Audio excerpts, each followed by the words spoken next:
Bonjour à tous, bonjour à toutes. Bienvenue sur Parlons Céto, la saison 2. Ce podcast dédié à l'alimentation cétogène dans lequel on partage avec vous notre savoir, notre expérience, mais aussi nos astuces pour adopter une alimentation faible en glucides qui va finalement à l'encontre d'une société qui invite à consommer encore et toujours plus de sucre. Ici, on échange entre nous, mais aussi avec vous. Et puis, on vous invite à vous mettre à table avec nous à travers des recettes savoureuses qui fleurent bon la gourmandise. Ce podcast, il est de nous à vous pour vous informer, vous accompagner. Allez hop, c'est parti!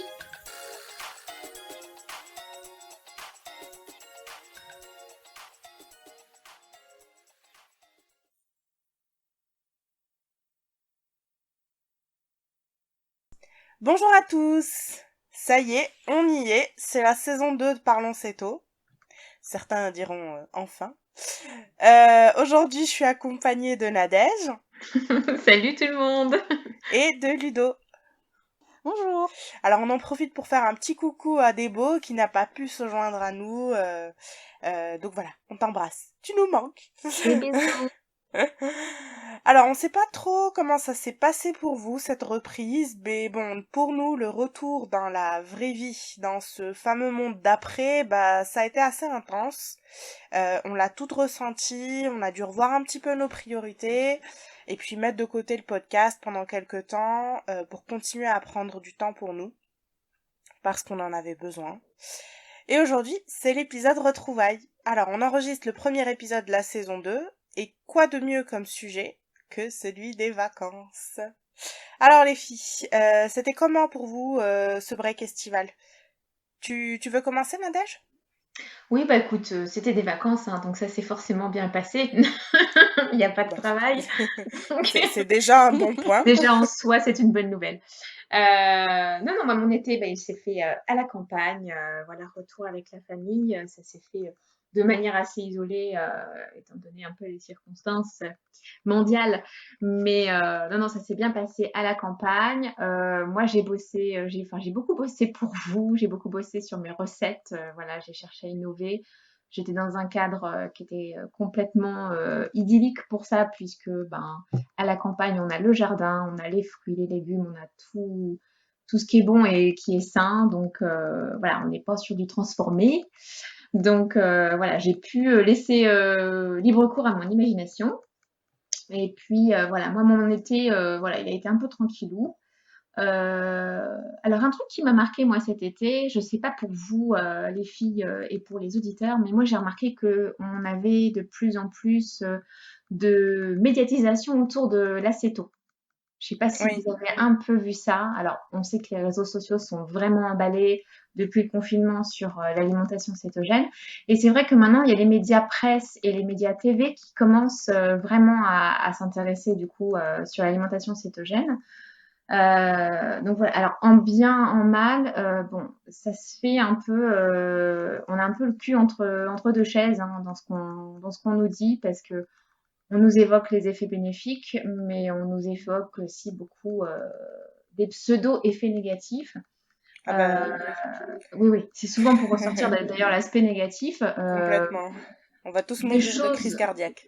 Exactement, voilà, des choses qui sont pas forcément basées sur les bonnes études, hein, parce que bon, sortir des études qui sont faites sur des patients, des gens qui ont une alimentation riche en glucides, c'est pas pareil que de faire une étude sur quelqu'un qui est en céto. Voilà, on n'a pas les mêmes impacts.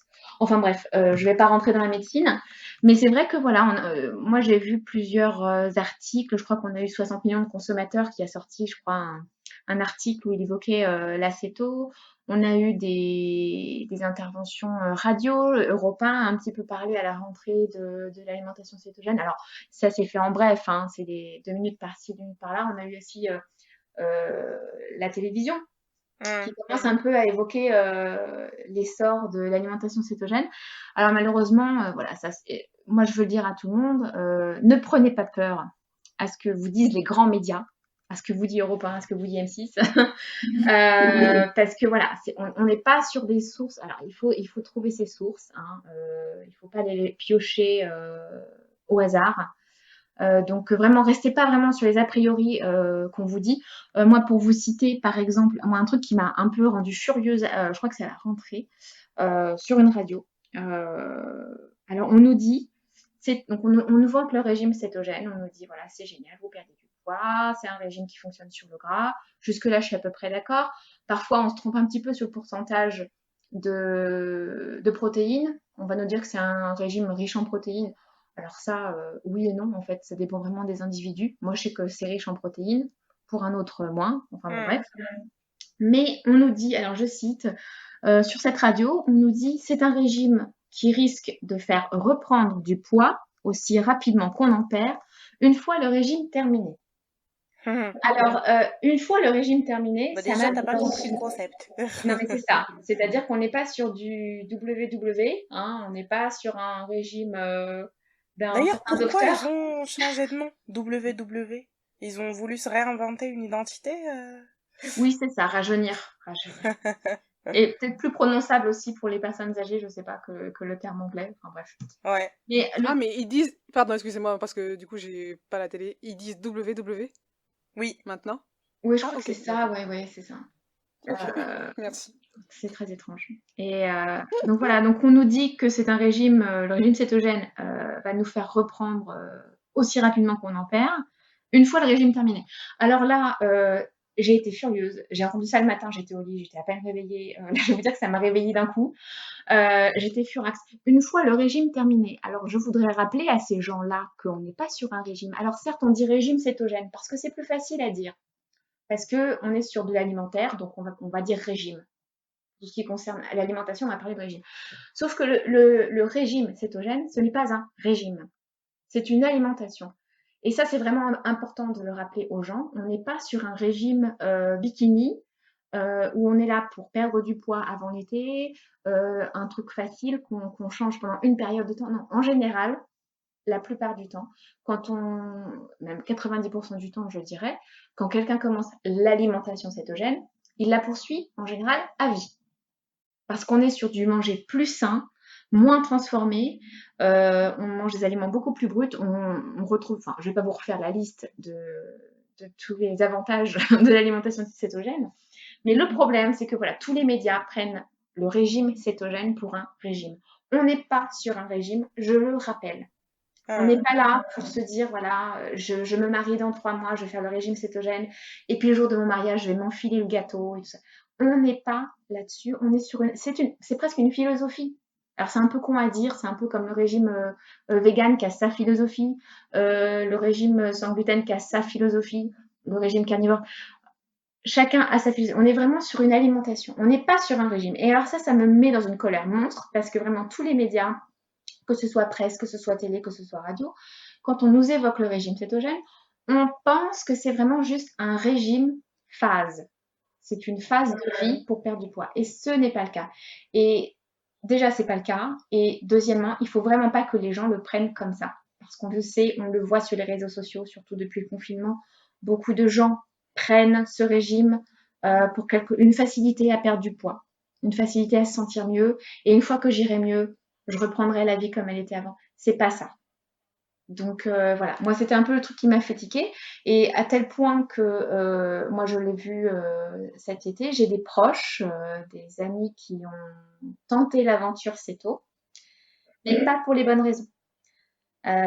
C'était typiquement, voilà, on a un petit peu pris, il y a eu le confinement, on a un petit peu pris, l'été arrive, donc, et on a des amis qui nous ont dit que c'était génial l'acéto, donc on va s'y mettre. Sauf que c'est pas des gens qui avaient vraiment compris que c'est une alimentation. Ils comptaient vraiment le faire avant l'été, et voilà, pour se dire je me sentirai mieux, après tout ira bien, on reprendra la vie comme elle était avant. Et donc voilà, et il y avait l'aspect facilité. Et en plus, c'est des gens qui ont commencé ça juste avant l'été et au départ de l'été. Et ça, je rappelle que c'est une mauvaise idée quand on change une alimentation, comme c'est le cas de l'alimentation cétogène. Hein, ça implique de très gros changements. Ça, je ne le nie pas. Quand on change un grand aspect comme ça de sa vie, on ne le fait pas pendant des vacances, pendant un départ, où ça va être compliqué. C'est quelque chose qu'il faut vraiment installer dans le quotidien. Parce que c'est compliqué en fait de vous dire bah tiens je pars en vacances en Espagne, en Italie ou en Grèce machin et tout, je continuerai mon régime, je viens de le commencer il y a un mois mais c'est compliqué parce que vous allez aller là-bas, vous allez avoir de la paella, vous allez avoir des pizzas, donc ça va être compliqué, vous pouvez pas, il faut vraiment installer le régime. Donc quitte à faire, et je dis régime parce que encore une fois ça va plus vite, on est d'accord qu'on n'est pas sur un régime, hein, c'est l'alimentation cétogène. Et même, fondamentalement, tu sais, Nadège, si on ouvre le discours régime, ça veut aussi dire habitude, quelque chose qui est installé, en fait. C'est Exactement.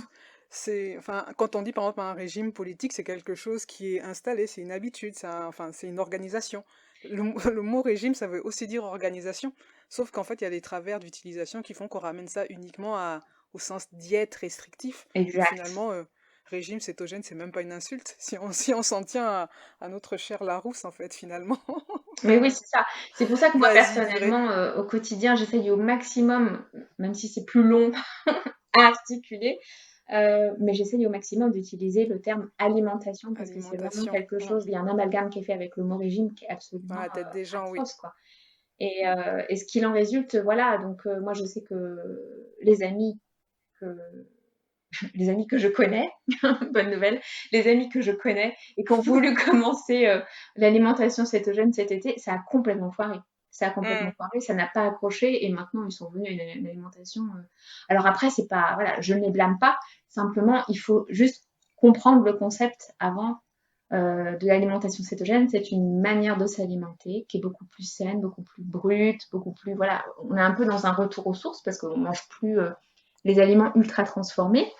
Et donc ça, il faut bien le saisir. Et malheureusement, de nos jours, et de plus en plus, je crois que ça va continuer, les médias n'arrangent pas l'affaire en disant que c'est un régime Mhm. phase qui dure quelques temps. Et voilà. Ouais, j'ai l'impression qu'en cette période, les médias, ils n'arrangent rien, hein. Donc, quel que soit le sujet. C'est Enfin, clair. Mais et d'autant que finalement, ce qu'ils ont dit, enfin, après, c'était pas un mensonge. C'est-à-dire que si tu fais une alimentation cétogène quelques mois et que tu t'arrêtes et que tu reprends l'alimentation d'avant, c'est très très très probable que tu reprennes. c'est sûr. Bien Mais sûr. quel que soit le régime alimentaire que tu vas faire, qui va te faire perdre, c'est-à-dire que tu changes tes habitudes, tu perds du poids, si tu reprends les anciennes habitudes alimentaires, tu vas reprendre. Fatalement, Ah bah oui. mais bien sûr. Ça marche avec tous les régimes en fait. Si tu ne maintiens pas en fait ce qui te fait perdre et que tu recommences les habitudes qui t'ont fait prendre du poids, c'est inéluctable, tu vas prendre du poids. Donc c'est même pas dédié à, enfin c'est même pas propre à l'alimentation cétogène finalement. Exactement. Alors moi, Donc voilà. le truc qui m'a un peu fait rager, que tu as mentionné, Nadège, c'est l'article des 60 millions de consommateurs. Mhm. Ils nous ont quand même habitués à un peu plus de qualité, on va dire, dans Oui, tout leurs à fait. articles. Ouais. Et là, le fait de dire oui, ben en fait, avec l'alimentation cétogène, vous risquez de développer un foie gras, donc la fameuse stéatose hépatique. Alors J'étais ça, là, très mais drôle. what? Mais t'es sérieux que t'as fait des recherches là avant d'écrire ton article ou? Ah ouais, non, alors là, vraiment, on était dans la Bref, stupidité la plus basse c'est qui puisse ça. être. Alors là, c'était incroyable. Je rappelle Mm, quand même que la maladie du foie gras se fait par un excès de sucre et non pas ouais, par un excès de gras, hein, au tout à passage, pour fait. ceux qui ne le savaient pas. Donc voilà, c'est pour ça que ça nous fait beaucoup rire parce que, voilà. Pour le coup, Parce c'est que vrai que c'est un magazine qu'on estime, je pense, tous. Et ouais. là, pour le coup, ça a été vraiment très survolé et très mal rédigé. Ah, mais complètement. Rappelez-vous que le foie gras de canard, c'est un canard qui est gavé avec des Des graines. céréales, Sucre, des graines. des sirops, des choses, oui, bien Et sûr, ouais, des des choses sirops, ouais. ultra sucrées. Bref. Alors, toi, Ludo, est-ce que t'as eu des révélations cet été? Bah, déjà, Ludo, elle a pas la télé. Donc, elle a pas la télé, elle écoute pas la radio. Donc, déjà, j'ai raté.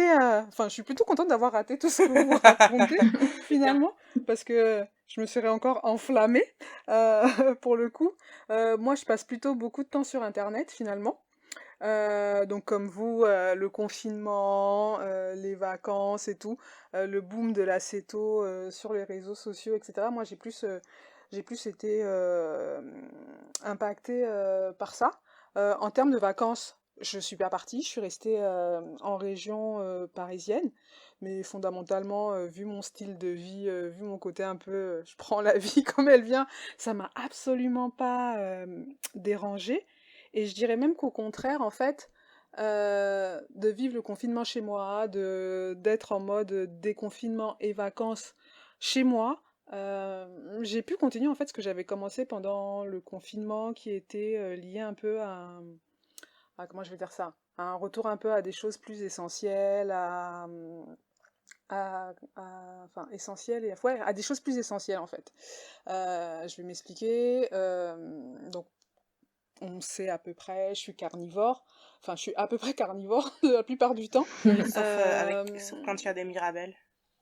Ouais, voilà, sauf quand il y a des mirabelles. Et là, j'avoue, c'est Halloween bientôt et c'est le bordel. Mais bon, ça, c'est un autre sujet.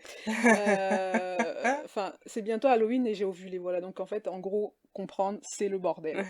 Mais je vais redevenir carnivore. Mais on va dire qu'en gros, là, ces 6 derniers mois, cette notion de... Enfin, mon rapport à la nourriture a encore changé. Je considère mais encore plus qu'avant, la nourriture comme comme uniquement comme un carburant en fait.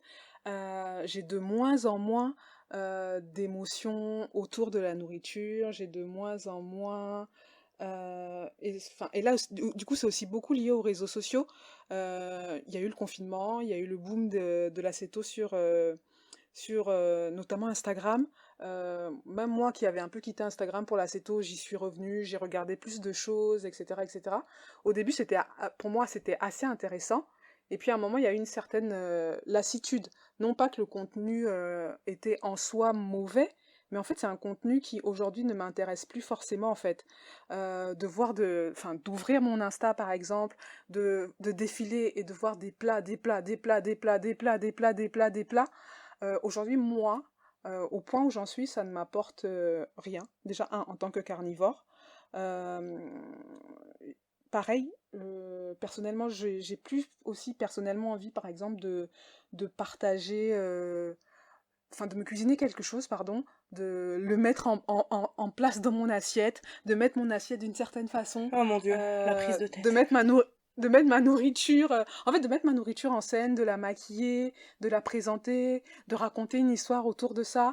J'ai plus du tout envie de faire ça. Mm. Hmm. Euh, et c'est vraiment pas une critique, en fait, envers les gens qui font ça, Non, c'est un jeu parce en fait. que, Les réseaux sociaux, c'est un ouais, jeu de maquillage, et bien sûr.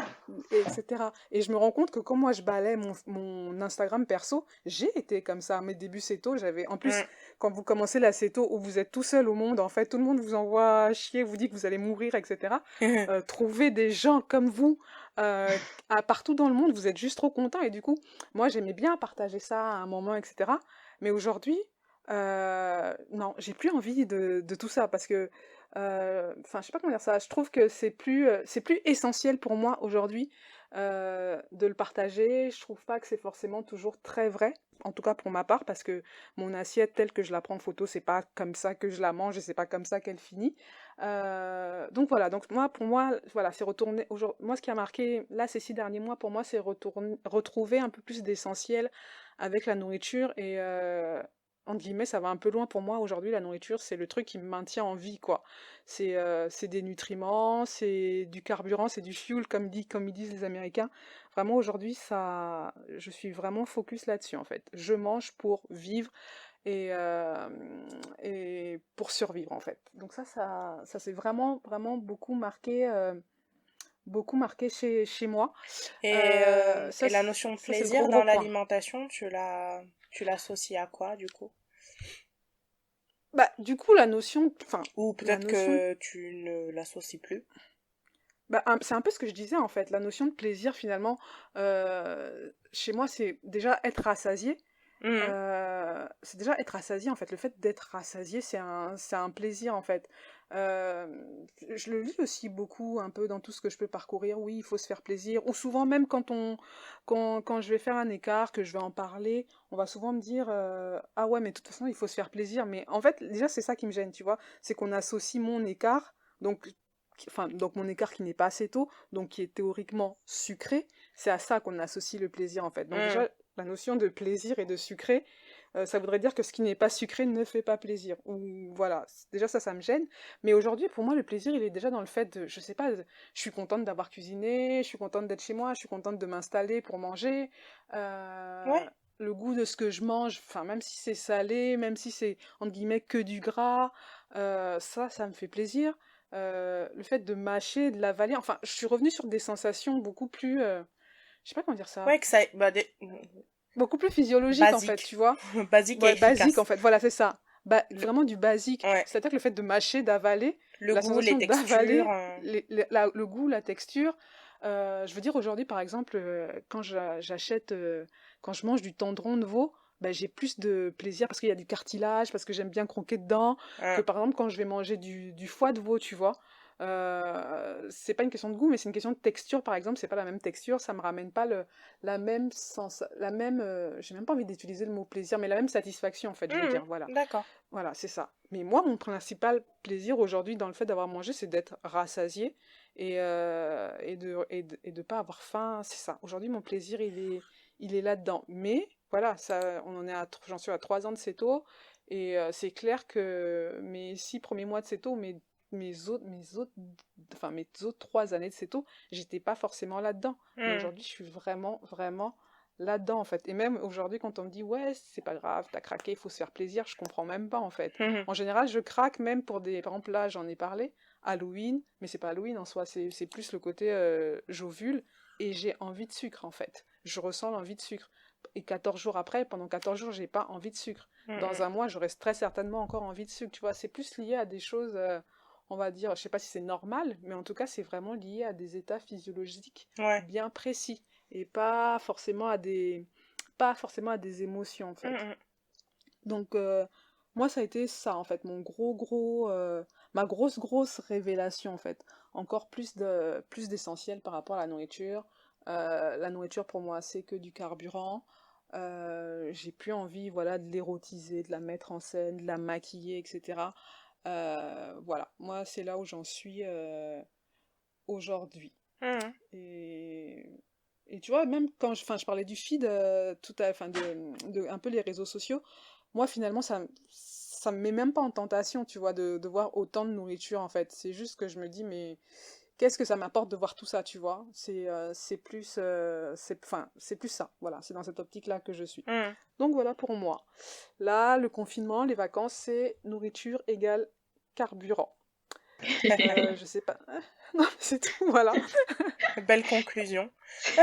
La nouvelle Voilà. formule chimique, nourriture égale carburant. Carburant, c'est ça. Et franchement, je souhaite à tout le monde d'y arriver, même si je sais Ouais, que ça fait un peu limite. Je sais que ça fait limite extrémiste en fait. Ouais, un c'est peu. vrai. Ça fait limite, tu comprends pas les autres, tu comprends pas ce qu'ils ressentent. Mais si j'ai été comme ça en fait. Après, j'ai rarement eu la nourriture émotive aussi par rapport à mon histoire. J'ai pas forcément une histoire de relation de nourriture et émotion. Donc, ce qui m'a peut-être facilité les choses. Mais j'ai quand même eu un parcours où j'avais envie de mettre en scène ma nourriture, Ça, c'est normal. Je pense que au début ouais, d'une nouvelle où j'avais envie alimentation, que qu'on ce soit aime ce que n'importe je quel fais et tout. Ouais, régime alimentaire, on cherche tous, à travers la superficialité, à se conforter dans des choix et même à se réconforter dans des choix au tout début. Donc c'est normal. Moi, je pense aussi, effectivement, je suis un peu comme toi. Et je pense aussi que c'est dans le parcours. C'est-à-dire qu'au bout d'un moment, quand on est bien ouais. installé dans quelque chose, voilà, tout ce qui est superficiel, c'est bien, c'est joli, Le mais regard des autres, ouais. voilà, exactement.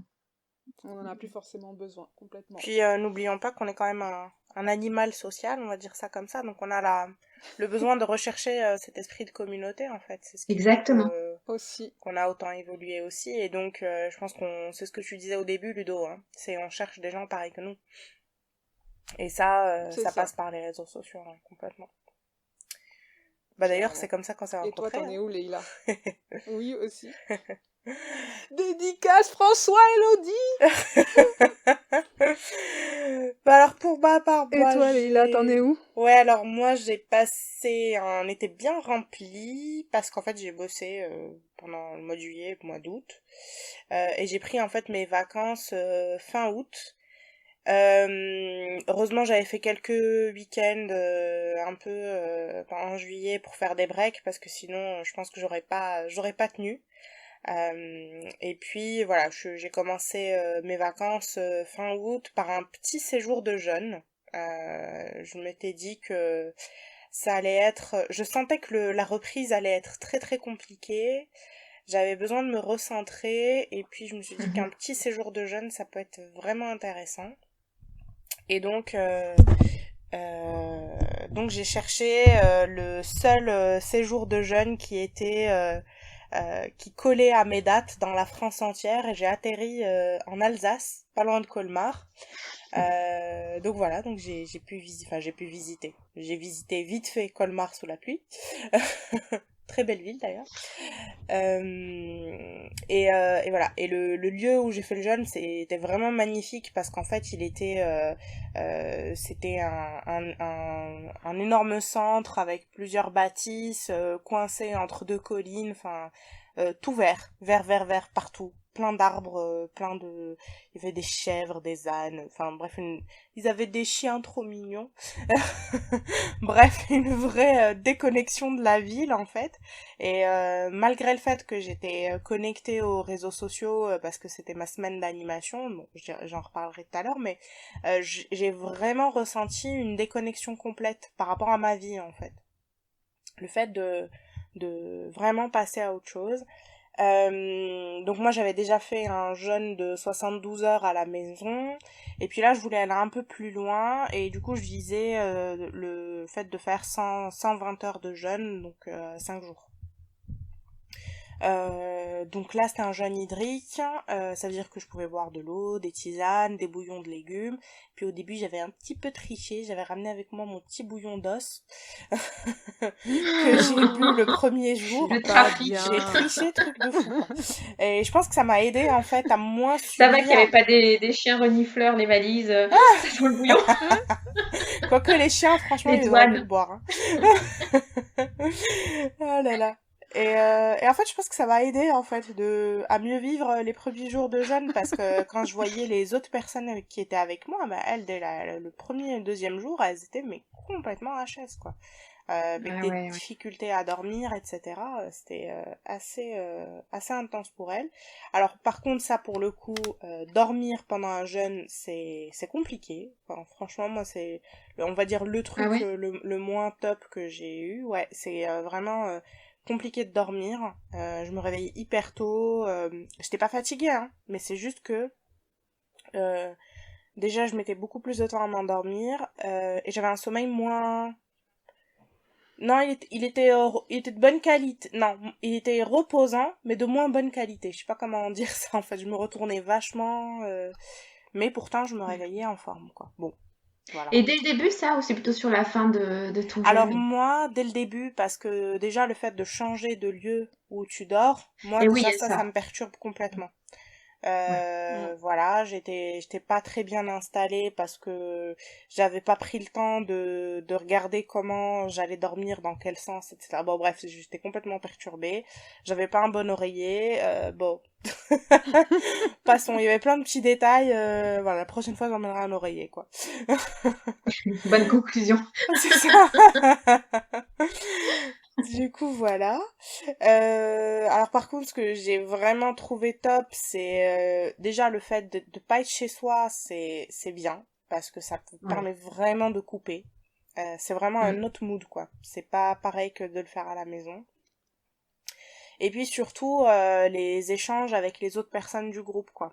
Et moi, j'ai eu beaucoup de chance. Je suis arrivée dans un groupe, on était 6. Bah, 6 femmes. Parce que, bon, faut penser que les mecs, ils s'en foutent un peu de geler. Mais globalement, ce que disait la personne, c'est qu'elle avait beaucoup plus de femmes que d'hommes, De généralement femmes. dans les séjours de jeunes. Voilà, donc voilà, j'ai eu la chance d'être dans un super groupe. Tous les soirs, on buvait notre tisane sous un plaid avec nos bouillottes parce qu'il faisait froid. Euh, et voilà, et tout le monde était là vraiment dans une optique de mieux-être, de bien-être, et donc on a beaucoup échangé là-dessus, et c'était vraiment cool. Et puis, bah, surtout le fait de faire connaissance avec des inconnus, bah, clairement ça aide à passer le temps, quoi. Donc, on se pose pas trop de questions sur qu'est-ce que je vais faire pour m'occuper, en fait. C'est, au final, on est plutôt occupé,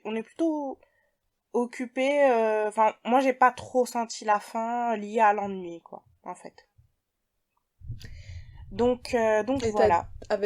tu leur as dit que tu mangeais céto ou... Enfin, je sais pas comment t'as présenté ça. T'as parlé de ton alimentation. Ouais, alors j'ai pas appelé ça céto, j'ai dit que je mangeais sans sucre que je mangeais pas de sucre du tout, et que du coup pour moi c'était c'était dans le jeûne, ça s'inscrivait dans cette même optique, voilà, de comment retrouver la santé par l'alimentation. Voilà, mais non, je suis pas trop rentrée dans le détail. Comme j'étais pas mal sur mon téléphone, j'ai expliqué que on faisait le podcast, etc. Donc il y a eu quelques questions, mais voilà, j'ai pas trop parlé de ça parce que pour moi c'était pas important en fait d'en parler. Au final, c'est quelque chose qui a beaucoup peut-être d'importance dans ma vie, mais c'est pas quelque chose qui me définit, quoi. Donc j'en ai pas trop parlé. Et voilà. Et ouais, alors c'est souvent ces trucs de centre de jeunes, c'est un peu Boboland, hein. Végéland aussi. Donc quand t'expliques que toi tu manges de la viande rouge à tous les repas, ça peut paraître compliqué. Ça glace Parce que l'ambiance. tu comprends, c'est mauvais pour la santé. Il y en a une qui me Aïe. dit, mais moi je peux plus digérer la viande rouge. Je lui dis, bah alors est-ce que ça serait pas parce que tu n'en consommes plus que tu du coup ne l'arrives plus à digérer? Peut-être Et que est-ce c'est que c'est pour pas ça. parce que tu la manges avec des patates, avec du quinoa, Mais avec... c'est ça, Il y a c'est ça ça. aussi, hein. Mais en tout cas, ouais, non, mais en tout cas, les Mhm. échanges étaient riches, mais au final, on n'a pas tellement parlé d'alimentation, on a plus parlé de tout le reste.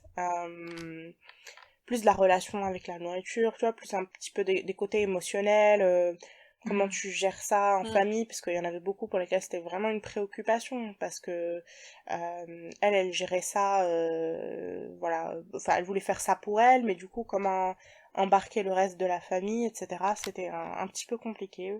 Et du coup, voilà, on parlait plus de ce qu'il y avait autour de l'alimentation que de l'alimentation en elle-même. Ouais. Donc voilà. Et normalement, du coup, on Mais, devait... enfin, excuse-moi de te couper, Leïla, mais en fait, limite, j'ai envie de dire, c'est presque moi qui suis bizarre, parce que en vrai, présenter la nourriture uniquement comme du carburant, c'est presque un peu utopiste, en fait, parce que en vrai, dans la vie des gens, la nourriture, ce n'est pas que du carburant, la Bah nourriture, c'est non, des habitudes, la nourriture, c'est ouais. des émotions, et c'est normal que ce soit compliqué, en Et en fait, fait, finalement. en Ouais. famille, la nourriture, c'est les retrouvailles. Donc, Ouais, c'est les tu vois, retrouvailles, c'est des moments précis, ouais. ouais, c'est le rite de tous les jours. C'est se retrouver pour dîner ensemble ou pour petit déjeuner ensemble le matin pour lancer la journée. Donc voilà, voilà, c'est pour ça que je suis pas sûre que le fait de viser la nourriture comme étant un carburant, je sais pas si c'est en fait, il y a pas de meilleure option, j'en sais rien, mais voilà. Non, Mais non, en ouais. tout cas, dans l'inconscient collectif, il y a Mm. beaucoup d'importance autour des repas. Enfin voilà, c'est les repas, le moment du repas est hyper important. Surtout dans nos sociétés où on est atteint de bougeottes incroyables là. Ben en fait c'est le seul moment où on se pose et on prend le temps d'échanger avec ses proches, quoi. Voilà. Qu'est-ce que j'avais à dire autour du jeûne? Bah, moi j'y suis allée avec un objectif, enfin un double objectif. Le premier, c'était de me reconnecter à ma sensation de faim, parce qu'en fait, je me suis rendu compte qu'au bout d'un moment, je mangeais par habitude plus que par besoin. Mm. Donc voilà. Et le deuxième, c'était de me défaire un peu du besoin de goût sucré qui commençait à prendre un peu plus d'importance, un peu plus de place dans mes habitudes alimentaires. Donc le premier, ça a plutôt bien marché. Le deuxième, c'est un petit peu... Mais bon, Sur le goût après, sucré? comment? Sur le goût sucré? Ouais, sur le goût sucré, Ouais. voilà. Après, je pense que j'ai aussi pas mal travaillé là-dessus parce que j'associais beaucoup de culpabilité par rapport au besoin d'avoir un petit apport sucré en fin de repas. Mais en fait, je me dis, mais la pression, je me la mets toute seule, quoi. Si, je suis pas en train de me bouffer de la Häagen-Dazs, quoi. Je suis en train de manger du fromage blanc avec des framboises, c'est pas... Enfin, tu vois, c'est juste le fait de relativiser et de se dire, non mais attends, on se calme, c'est pas un problème. C'est Euh, clair, et je te le redis, j'ai mangé les bonbons des enfants de mon club et je n'ai ressenti aucune culpabilité. C'est très bien, Ludo, je suis fière de toi. Oh là là. J'ai honte, mon Dieu. Voilà, voilà. Et puis du coup, moi j'étais en vacances la semaine qui a suivi ce jeûne. Donc, alors tout le monde m'a dit, mais c'est quoi cette idée de faire un jeûne avant de partir en vacances moi, les vacances, c'est pas en mode je renie tout et, et c'est pas la fête du sucre, quoi. Donc voilà, donc j'étais dans un contexte vacances, mais un contexte où je pouvais maîtriser mon alimentation parce qu'on allait faire les courses, on se faisait à manger et voilà. Et puis si on avait envie de manger à l'extérieur, bah soit on trouvait un truc où je pouvais manger, soit c'est pas grave, mon mari commandait un truc à emporter et puis on mangeait tous les deux, mais on mangeait pas la même chose et puis voilà quoi. Du coup, voilà, donc j'ai quand même réussi à maintenir cette histoire de manger quand j'avais réellement faim. Et ça, c'était cool. J'ai maintenu ça pendant tout le mois de septembre, en maintenant la perte de poids liée au jeûne. Donc ça, j'étais bien contente. Ça a duré jusqu'à à peu près allez, mi-octobre. Et là, ça redevient un petit peu compliqué. C'est très perturbé. Je sais pourquoi. J'en parlerai peut-être un jour, mais voilà. Donc voilà, donc là, il faut que je me remette un petit peu, je me reconnecte à ça. On va voir, je vais voir dans quelle mesure ça va être simple ou pas. Mais voilà. Et puis, là, un peu la révélation autour du jeûne, c'est que et je trouve que ça c'est génial. C'est vraiment l'occasion de faire une introspection sur plein de sujets. Parce que quand t'as le ventre vide, t'as la tête remplie d'idées. et ça fuse quoi. Mais clairement, enfin, moi ça a vraiment été l'occasion de faire des introspections sur plein de choses. Euh, et j'ai trouvé vraiment ça riche parce que du coup, j'ai mis le doigt sur certains comportements que j'avais pas spécialement sur la nourriture quoi, tu vois, mais tu vois, certains comportements, certaines habitudes, essayer de comprendre pourquoi j'en suis là. Bon bref, j'ai trouvé ça vraiment bien. Et j'ai pris le temps d'écrire en fait, ça c'était cool. Voilà, voilà. Et puis, ouais, j'ai fait plein de petites expériences pour aller à l'encontre de ce qui se passe sur les réseaux sociaux. Et j'ai pris des mesures de cétonémie et glycémie pour dire qu'en fait, ça veut rien dire, ces trucs-là. Et qu'on est tous un peu uniques et que ces valeurs-là, au final, enfin, voilà, faut être sacrément calé pour en retirer des conclusions qui vraiment permettront d'orienter tes choix d'alimentation parce que c'est tellement variable et ça peut varier de tellement de manières différentes. Enfin moi au bout de 24 heures de jeûne, j'avais posté un truc où j'avais 93 en glycémie et 0,2 en cétonémie. J'ai dit bah alors à votre avis je suis en cétose ou pas? La honte. Et ah ouais la glycémie de la honte comme d'hab hein. Mais voilà, enfin au bout d'un moment je me suis dit bah, alors prenons le parti de mettre les pieds dans le plat. Est-ce qu'il y a vraiment des interprétations à avoir en connaissant pas le parcours de la personne, voilà quoi. Et donc voilà, donc j'ai pu partager ça sur les réseaux sociaux. Donc c'était bien parce que ça a occasionné pas mal d'échanges avec plusieurs personnes. Et j'ai trouvé ça hyper intéressant, mais bon, à la fin de la semaine, par contre, j'ai ressenti un énorme besoin de déconnexion. Ça veut dire que j'ai désinstallé des applications de mon téléphone. J'ai enlevé, par exemple, le compte Parlons C'est Instagram, je l'ai désinstallé de mon téléphone. Et j'avais vraiment besoin de prendre du recul par rapport à tout ça et de me reconnecter, du coup, à la vraie vie, quoi. Et ensuite, quand je me suis reconnectée à la fin de mes vacances, là, je me suis rendu compte que il y avait certaines interactions, certaines réactions, certaines choses que je pouvais voir sur les réseaux qui m'impactaient, enfin qui me touchaient, mais beaucoup trop quoi. C'est genre, et là je me suis dit bon ça c'est pas normal. Je sais pas si vous avez vécu la même chose, mais donc voilà, donc aujourd'hui j'ai fait le choix de plus consommer autant de réseaux sociaux pour vraiment vivre beaucoup plus pleinement dans la vraie vie quoi. Pareil. Et, Pareil. et ça épuise. Ça épuise les réseaux. Ouais, Ouais, ouais. je suis tout Mais à j'ai fait eu d'accord. ce sentiment aussi.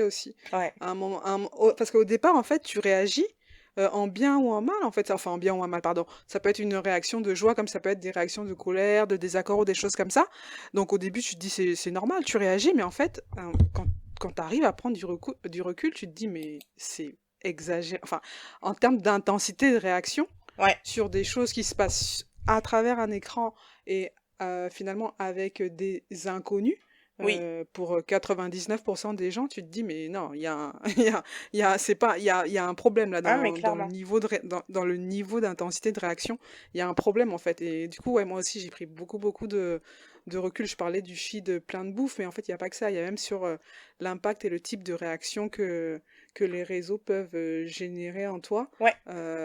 qui font que, enfin moi aussi j'utilise vraiment différemment les réseaux comme toi. Moi aussi enfin du coup j'ai utilisé la technologie pour m'aider. Moi j'ai enlevé pas des applications, mais j'ai enlevé les notifications par exemple. Oui, ouais. Moi j'ai Ah bah gardé que déjà ça, ouais, c'est clair. les notifications de messages, et rien que ça, mais ça fait déjà un gros bol d'air en fait. Mhm, En gros, il y a que si quelqu'un m'écrit que, entre guillemets, j'ai envie d'aller sur Instagram. mhm. Ça aide beaucoup. Et la même chose sur Facebook, en fait. Facebook, je le déconnecte, par exemple, Ouais. et je me reconnecte que si vraiment j'ai un moment pour m'y poser, en fait. Mhm, Donc, non, vraiment beaucoup moins de réseaux. Et tu vois, c'est même, enfin, en même temps, c'est bizarre parce que c'est les réseaux qui nous ont finalement donné l'idée ouais.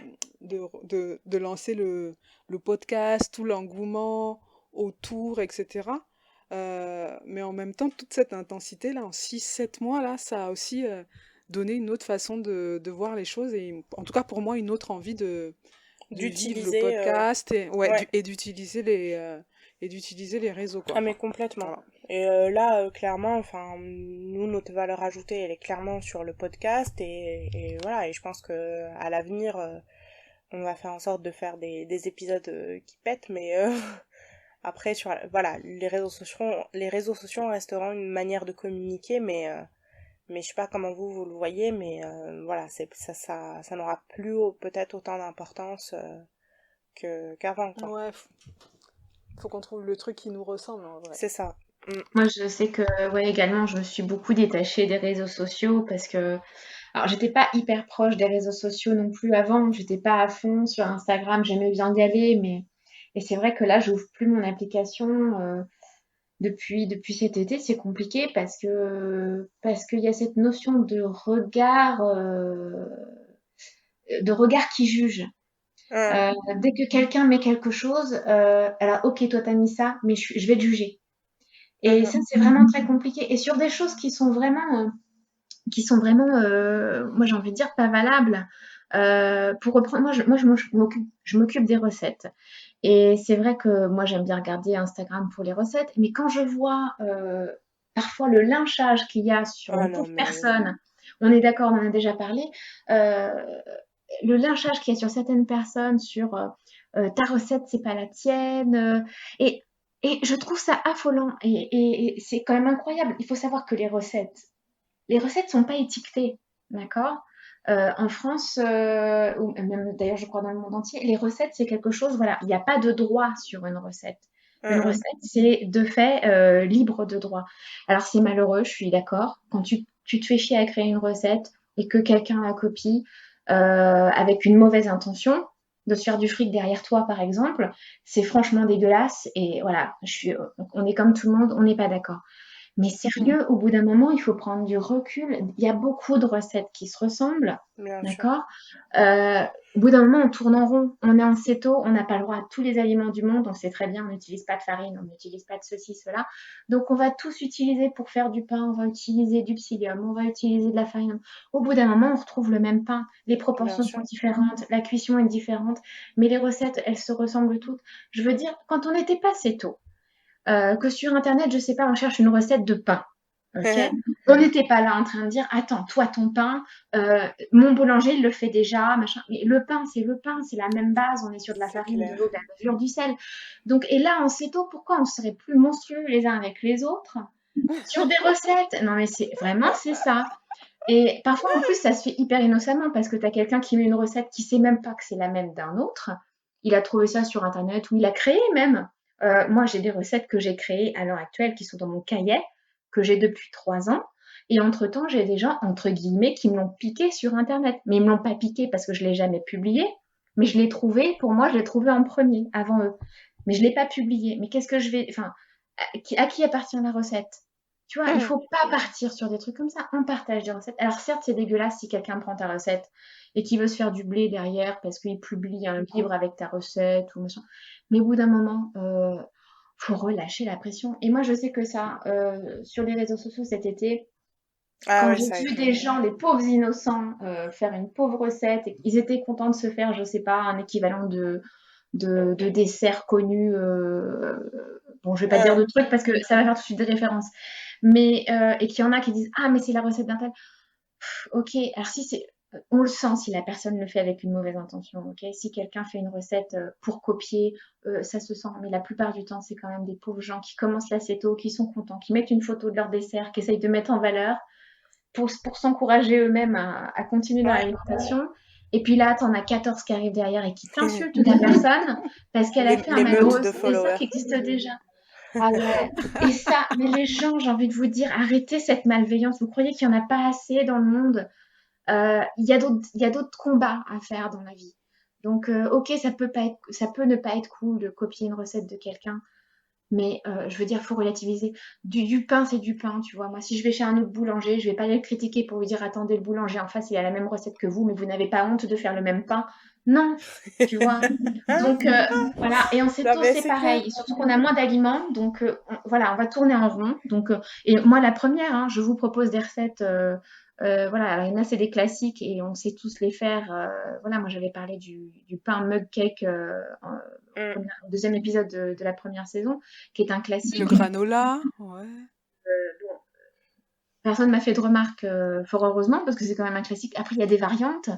Mais voilà, moi, je me targue pas d'être l'inventeur de telle recette. Moi, je crée des recettes de mon côté. Elles existent déjà ou pas, peu importe. Moi, je peux pas être au courant de toutes les recettes du monde et Ouais, c'est savoir ce clair. qui se fait, ce qui se fait pas. À part si je mélange une crotte de chien avec un peu de farine, peut-être que là, j'aurais vraiment un truc exclusif, un truc vraiment nouveau qui Non, n'existe pas. ça a déjà été fait, Nadège, ça a déjà Bon, été bah, fait. tu vois, voilà. C'est te dire, je suis déconnectée. Ok. Je l'ai pas vu passer sur les réseaux sociaux, celle-là, tu vois. Mon Dieu. Je suis Non mais désolée. Ludo, elle est Donc, incroyable quoi. voilà. Prenons de la distance, soyons bienveillants et voilà. Je veux dire, si quelqu'un a copié une recette, eh ben, il faut être content, il faut se dire, bah, c'est qu'elle marche bien et voilà. Si on n'a rien à perdre en face, moi, si on me prend une recette, bon, ça peut me faire chier si c'est fait avec une mauvaise intention, mais si c'est pas pour se faire du blé derrière mon dos, bah, je suis plutôt contente. Je me dis ça, la personne elle est contente de faire son dessert, elle le met sur le réseau social et ça lui rend service. Et tant mieux, tout le monde est content, quoi. Ouais, c'est clair. Bon alors, sans transition. Sans transition. On a apporté quelques modifications au rythme du podcast pour cette deuxième saison.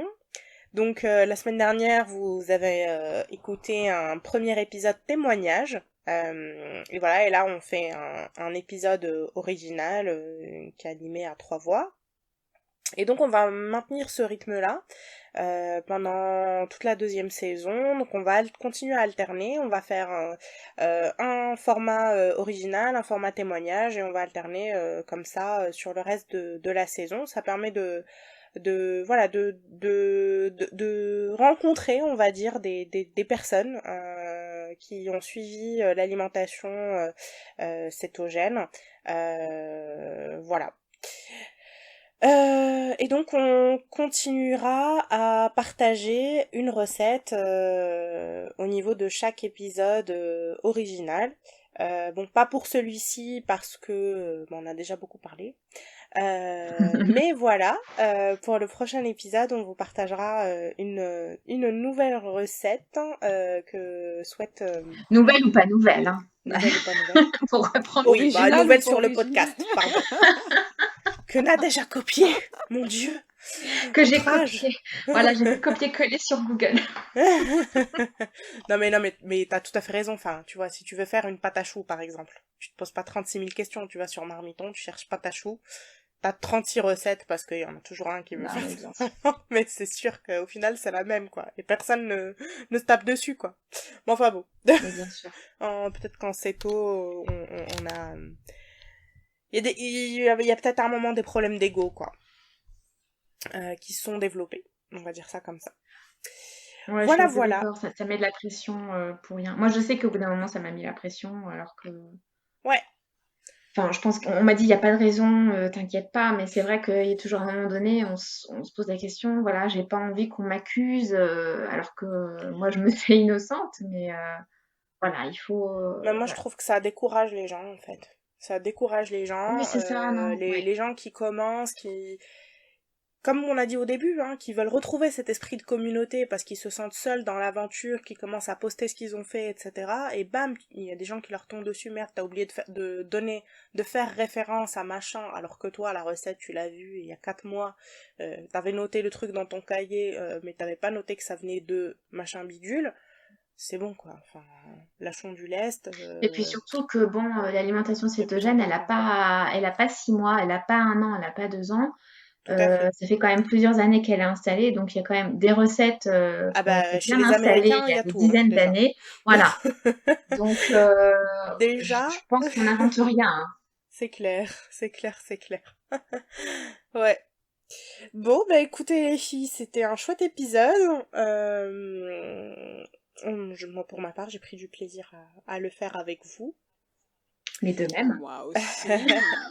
les politesses, Voilà. De la bienveillance, pardon. cordialement, bien à vous. Cordialement, je pleure avec mes doigts. Voilà, c'est tout pour aujourd'hui. À la semaine prochaine pour un nouvel épisode. Salut! Ciao! Salut!